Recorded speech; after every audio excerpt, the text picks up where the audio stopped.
Hello everyone, welcome to the third video lecture on 8051 microcontroller. In this lecture we will be seeing how to program time delays in 8051 microcontroller using timers. More specifically, we will be discussing the timer implementation using polling method. This lecture is prepared for the benefit of students and other learners who are interested in knowing about the working of Intel 8051 microcontroller and its timers. Some of the prerequisites are theoretical knowledge about the 8051 microcontroller hardware architecture, its special function registers and timer modes of operation. Further, basic knowledge in assembly language programming and familiarity with the 8051 instruction set is required. Delays and delay subroutines were discussed in the previous lecture, and also, EdSim51 simulator was introduced in the first lecture. You may refer these. The topic of today's discussion also includes the modes of operation of 8051 timers, counters, and the special function registers associated with it. After this, we will write delay subroutines using timers by polling method. Next, we will interface LEDs to 8051 microcontroller and write assembly language program to blink them at regular intervals. For this, we will be using the delay subroutines that we have written. After this, we will copy this program to the 8051 simulator and run it to see its working. This lecture closes with an exercise question as an assignment. Intel 8051 microcontroller has two 16-bit timers counters. They are called timer 0 T0 and timer 1 T1. These timer modules can also do counting of external signals coming to the T0 and T1 pins of the 8051 microcontroller. This operation of timer counter modules is called counter operation. You have to note the difference between the terms counter operation and counter register. Counter operation stands for the operation of timer counter module as an external signal counter, whereas counter register is an 8051 special function register used by the timer counter modules for keeping the signal counts. The content of this register is incremented by the internal signal generated from the clock or by the external signals coming to the T0 or T1 pins. In this slide, we will see how the 8051 timer counter module is used to generate time delays. We know that the counter register of the 8051 timer counter module receives a clock signal that is 1/12 of the CPU clock. For example, if we are using a 12 MHz clock, the counter register increments at the rate of only 1 MHz. That is, a counter increment requires 1 microsecond. Hence, suitable time delays can be obtained by loading a count value to the counter registers. And whenever the counter overflows, that is, there is an overflow from FFH to OOH for 8-bit counter operation, or there is an overflow from FFFFH to OOH, the timer flag TF is set. In polling method, we write the program to check the TF flag regularly and wait it to be set. There is also another method in which the timer interrupts are used for detecting a timer counter overflow. This method is called interrupt method. We will discuss the interrupt method for timers in another lecture. Next, we will discuss about the modes of operation of the 8051 microcontroller timers. Timer counter modules of 8051 microcontroller support 4 modes of operation. They are Mode 0, Mode 1, Mode 2 and Mode 3. Mode 0 is a 13-bit operation, whereas Mode 1 is a 16-bit operation. In Mode 2, the timer's counters operate in 8-bit with auto-reload. And in Mode 3 operation, timer 0 splits and works as two 8-bit timers. In this mode, T0 alone works, and the special function registers associated with T1 will be used by T0. Also, T1 stops counting. However, T1 can still be used for applications like generating baud rate for serial communication. In this lecture, we will be concentrating only on Mode 1 operation of the timer counter module. Discussions on Mode 0, Mode 2 and Mode 3 operations will be done in a different lecture. This slide shows the special function registers associated with 8051 timers. TCON special function register consists of the timer flag bits, TF, and the timer run bits, TR, for both the timer counter modules. TF is set whenever the timer counter overflows, that is, there is an overflow from FFH to OOH for 8-bit counter operation, or there is an overflow from FFFFH to OOH. TCON is a bit addressable special function register. TMOD special function register consists of the gate bit, counter or timer operation selection bits and the timer mode selection bits, M1 and MO for both the timer counter modules. TMOD is not a bit addressable special function register. TH and TL are the 8-bit counter registers. They are not bit addressable. TH and TL are combined together in mode 0 and mode 1 operations to act as 13-bit or 16-bit counters respectively. Whereas in mode 2 operation TL acts as an 8-bit counter register and TH acts as the load register. In mode 3 operation TH and TL of T0 are split apart to form two separate 8-bit counters. Now let us see the steps involved in programming the 8051 timers. Here we will be discussing the polling method for programming the timers. We will broadly divide the entire process into 3 steps. They are configuration, initialization and the starting and stopping of the timer counter modules. Let us examine in detail each of these steps. In the configuration step we will clear the gate bit and then set the counter timer operation selection bits. Also, the M1 and MO bits are set or cleared for the desired mode of operation. For mode 1 operation, both M1 and MO bits should be cleared. In the initialization step we will clear the TR and TF bits of the TCON special function register. Also we will load the initial count value to the TH and TL counter registers. Now the final step is to start the timer. This is done by setting the TR bit of the TCON special function register. Once the timer starts running, the TF flag is checked regularly. This is called polling method. TF bit will be set when there is a timer overflow. But the timer still continues to count from 0 onwards. So either we have to stop the counter or reload it with correct initial value. The timer is stopped by clearing the TR bit of TCON special function register. If we want the timer to continue counting, then we have to reload the initial count value in the counter registers and clear the TF bit. This process of restarting the timer and then stopping it when timer flag is set and then reloading it with initial count and then again restarting it can be continued multiple times in order to achieve the required time delay.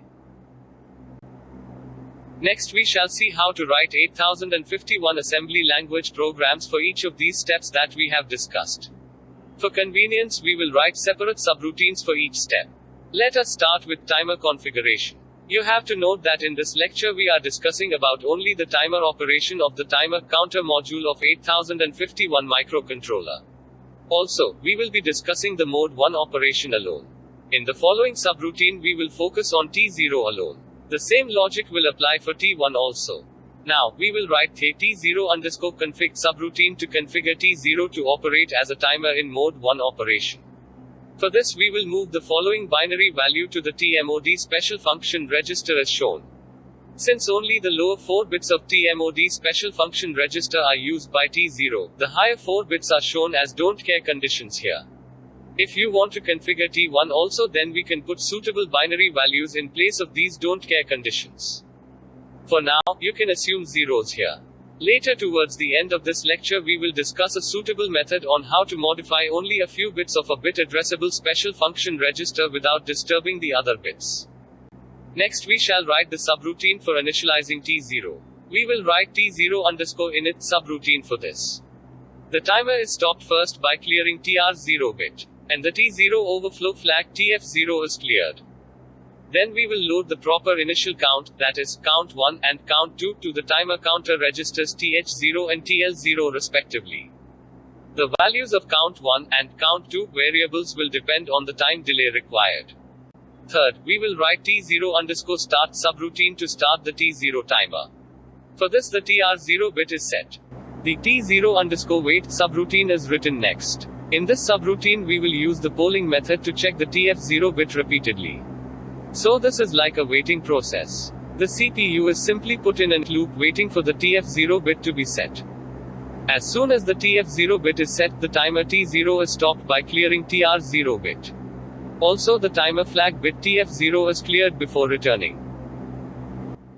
Now we will take a problem in which 1 millisecond delay is required. Assuming 12 MHz clock, we have already discussed that a timer counter increment requires 1 microsecond. So we need a total of 1000 counter increments to generate 1 millisecond delay using timer. So we calculate the initial counter value as shown by subtracting number O3E8H from FFFFH to get OFC17H. Now the higher byte of the count is loaded to TH0 and the lower byte to TL0. The counter will now start incrementing this value with every 12 clock ticks, that is, every 1 microseconds. Now we will write the assembly language codes for initializing T0.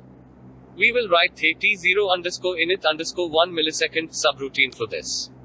Here we will stop the timer and clear the timer flag. Also, we will be loading the initial counter value to the timer counter registers. We have already discussed these steps and also the steps for configuring and starting the timers.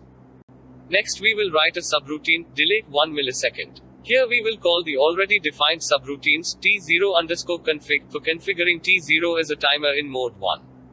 The T0_init_1 millisecond is called for initializing the timer. And the timer is started by calling T0_start subroutine.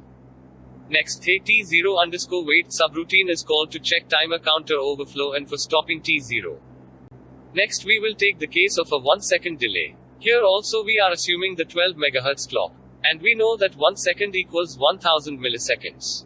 So we need a total of 1 million counter increments. But we know that a 16-bit counter can count a maximum of only 65,535 counts, that is, approximately 65.5 millisecond. So we have to run the counter multiple times to generate 1 second delay. In this example we will initialize the timer counter value such that we can generate 50 millisecond. For this we will write T0_init_50 milliseconds subroutine. Then we will call this subroutine 20 times in another subroutine called delay 1 millisecond. The initial counter value for 50,000 microsecond, that is, 50 millisecond, is calculated as shown to be equal to 3 CAFH. This slide shows the 8051 assembly language code for defining T0_init_50 milliseconds subroutine. Just as discussed before for the 1 millisecond subroutine, here also we will stop the T0 and clear the timer flag bit TF0 before loading the count value to the T0 counter registers TH0 and TL0. Now we will write delay_once subroutine. Here we will call the already defined subroutines T0_config for configuring T0 as a timer in mode 1. And T0_init_50 milliseconds that we have defined just now. We will use R3 register as a counter register to keep the number of times the counter is restarted after each overflow. This, as we have calculated earlier, is 20 for generating 1 second delay. This waiting is put into a loop as shown, where the timer is started and waiting for overflow and then decrementing the count in R3 register each time. The entire subroutine will generate a total of 1 second delay for 12 MHz clock. The first exercise that we are going to do is to interface an LED to the 8051 microcontroller. Then we will write an 8051 assembly language program to blink this LED every 100 millisecond. The 100 millisecond given should be taken as the LED on duration only. Further, we will assume 12 MHz clock and 50% duty ratio. In the previous lecture we have discussed about the significance of delay while blinking LEDs as visual indicators. A phenomenon called persistence of vision that you have studied in your school is linked to the ability of human eye to detect sudden transitions. This figure shows how the LED is interfaced to the 8051 microcontroller P1.7 pin. You may notice that for this connection, making the P1.7 pins low will turn on this LED. Next we will write the 8051 assembly language program to obtain the desired functionality. This program clears and sets the P1.7 pin repeatedly at regular intervals to turn on and off the LED connected to it. Delay_100 milliseconds subroutine is used to generate the required delay for the blinking action. The delay_100 milliseconds subroutine is written by using T0_init_50 milliseconds subroutine that we have already defined and by running the timer twice. This is the complete program for the given exercise question. The correct syntax for writing the 8051 assembly language program is followed here. Now let us see how the program works in the simulator. First we will copy the program to the source code pane of the EDSIM51 simulator. We have set the update frequency as 1 here. Here on the left side pane we can see the register contents. These are the T0 counter registers, TH0 and TL0. We can see the TMOD special function register contents and the TCON special function register contents. Down here we can see the LED status. Now we will assemble the program by clicking the ASSM button. After this we can click on this step button to execute the program in a step-by-step manner. This helps us to monitor and study the variations in register contents during each step here. So, first the CLRP 1.7 instruction will be executed. This will turn on the LED 7. We will click on Step Now. See, now this line is executed and the LED 7 has turned on. We will click on Step once again to execute the next line. Now the program control is transferred to the delay _ 100 milliseconds subroutine because of the execution of the LCALL delay _ 100 milliseconds instruction. We will click on Step once again. The T0 config subroutine is called. So the program control is transferred to the T0 config subroutine. The first line is written to set the timer operation and the timer mode for T0 by moving the bits to TMOD special function register. So this line will be executed next. You can click on Step and monitor and study the changes happening here. Now see the new contents of TMOD special function register. Note that the data here are seen in hexadecimal. Now we will click on Step. You can see the changes reflected here. Continue this process to study the variations happening in each step. Do this as an exercise to study this program thoroughly. This will help you to write programs on your own and in attempting the assignment questions. Now we will run this program and see how the program is behaving in the simulator. First click RST button and change the update frequency to 1000. We have discussed about this setting in the previous lecture. Next you can click on the Run button. The program is now being executed in the simulator. You can see the LED at P1.7 getting turned on initially. Now we will wait for the simulation time to reach 100 milliseconds and see the change happening to this LED. Now the simulation time has elapsed 100 milliseconds. And the LED has turned off. So our program is working correctly and as expected. We will wait for the simulation time to reach 200 milliseconds so that a complete cycle is executed. See, now the simulation time has passed 200 milliseconds. And we can see that the LED has turned back on again. Further, you can wait to see the next cycle of LED blinking as the simulation time reaches 300 milliseconds. Now the LED has turned off and it will continue like this infinitely as per the program we have written. Again, the point to be noted is that the output obtained depends on the wiring of the LED and as well as the program written. Also, you should be able to reason out why the simulation times are exceeding a few milliseconds than as expected. How can we modify our program to eliminate this error? Now the exercise question that I am going to give you is to interface two LEDs to 8051 microcontroller. Then write the 8051 assembly language program to blink the LEDs alternately as per the condition given. That is, 5 times every 50 milliseconds by first LED, followed by 3 times every 150 milliseconds by second LED. The time given should be taken as the LED on duration only. You have to assume 12 MHz clock, and 50% duty ratio for first LED and 25% duty ratio for the second LED. The hint that I can give you is that you need 2 counters for counting the number of blinks of each LED. For delay generations, you can either use one timer alone by suitably defining and calling the delay subroutines, or you can use both the timers T0 and T1 simultaneously. Also remember that since the duty ratio is 25% for blinking the second LED, we need separate delays for LED on and off durations.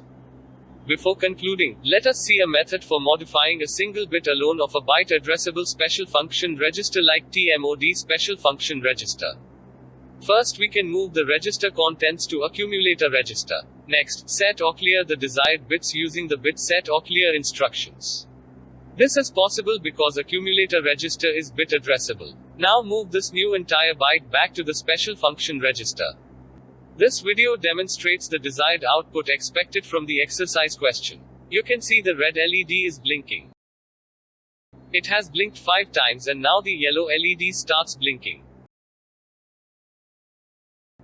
It has blinked 3 times but with more delay. And now the red LED starts blinking once again. This is followed by the yellow LED. This process is repeating continuously alternately. Try to write the 8051 assembly language code for this. Now let us take a closer look at the delay generation using timers and the polling method that we have discussed till now. We have already discussed that while implementing delay subroutine using polling method, the CPU has to periodically stop its current execution and check the timer overflow flags. If this polling is made as a continuous loop, then this method becomes similar to a software delay in terms of CPU resource wastage.